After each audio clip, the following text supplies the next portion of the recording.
In questo video parlo di questo automodello Kyosho Fazer MK2.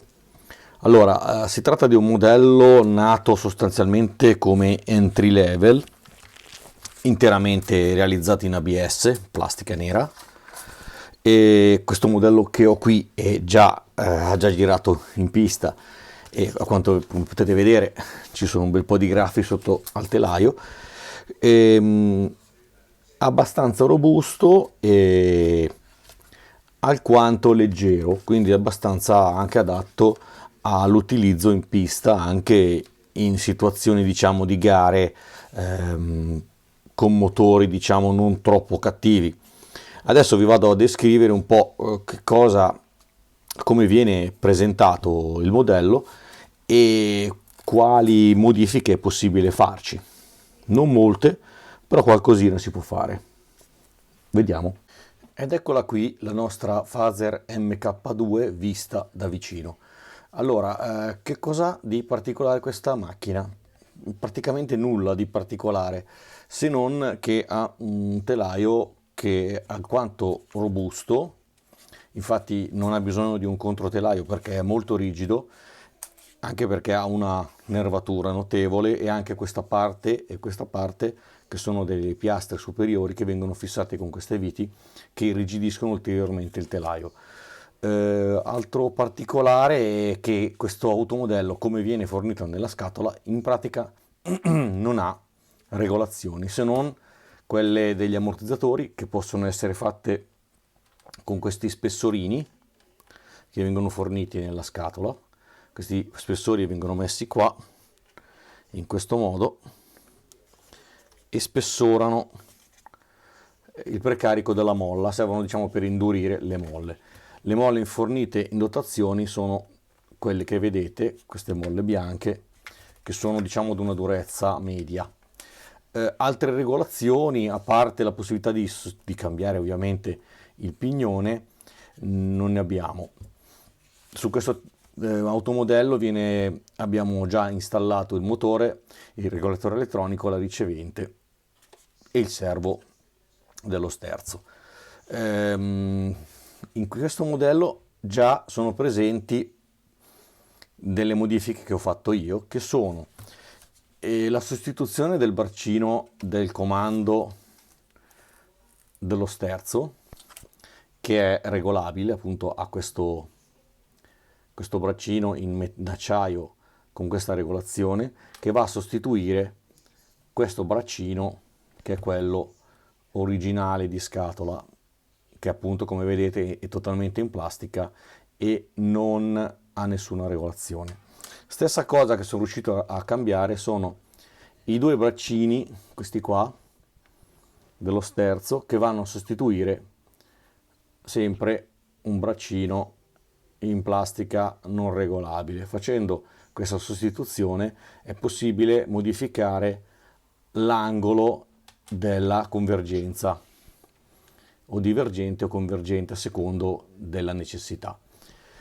Altre modifiche non è possibile farne proprio perché tutti i vari tiranti delle sospensioni sono fissi, non sono regolabili. È possibile fare una piccola regolazione spostando questi spessori che vedete, questi, magari mettendone invece che uno qui, due in un solo punto, due in questo punto, e spostare leggermente la posizione di questo braccino in modo da cambiare l'inclinazione dell'angolo di sterzo, il famoso caster, ossia l'angolo di sterzata.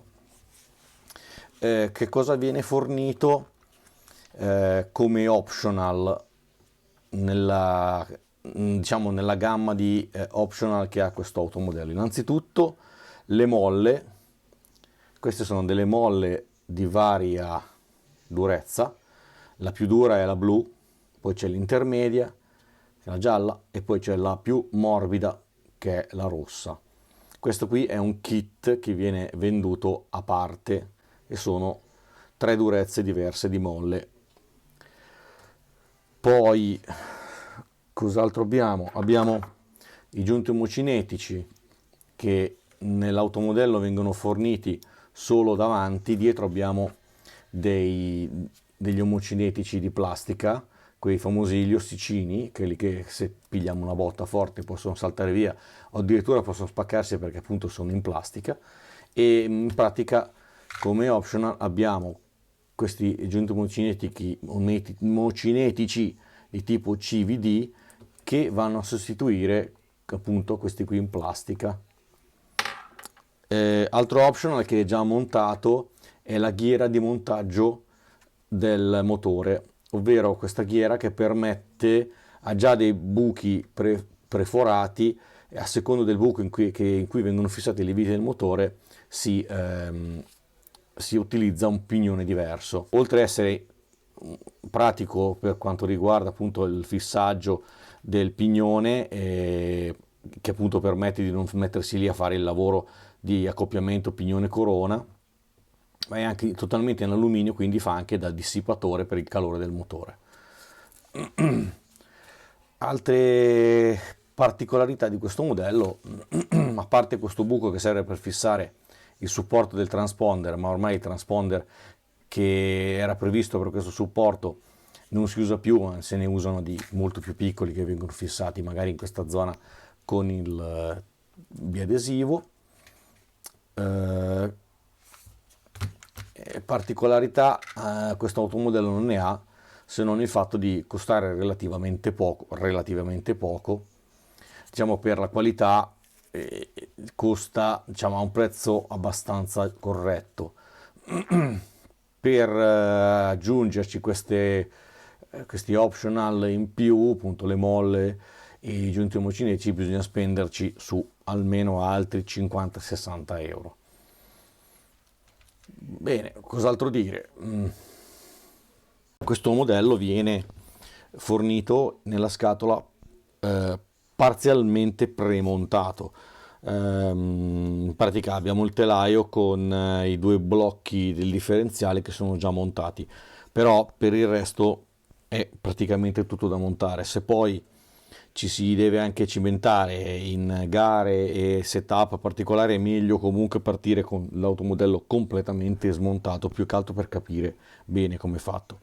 Ovviamente stiamo parlando di un prodotto giapponese, Kyosho, quindi abbiamo delle istruzioni ben dettagliate, fatte veramente bene, che spiegano come metterci le mani, come intervenire in caso di modifica, riparazione, ed è un oggetto veramente fatto bene. Avrei da ridire un po' sulla qualità degli optional, che hanno dei materiali che non sono proprio il massimo, però diciamo che nell'insieme comunque si tratta di un modello di buona qualità. Quindi se siete degli appassionati, magari dei nostalgici della Kyosho degli anni 80-90 e volete riprendere a utilizzare questo marchio, potrebbe trattarsi di un buon punto di ripartenza.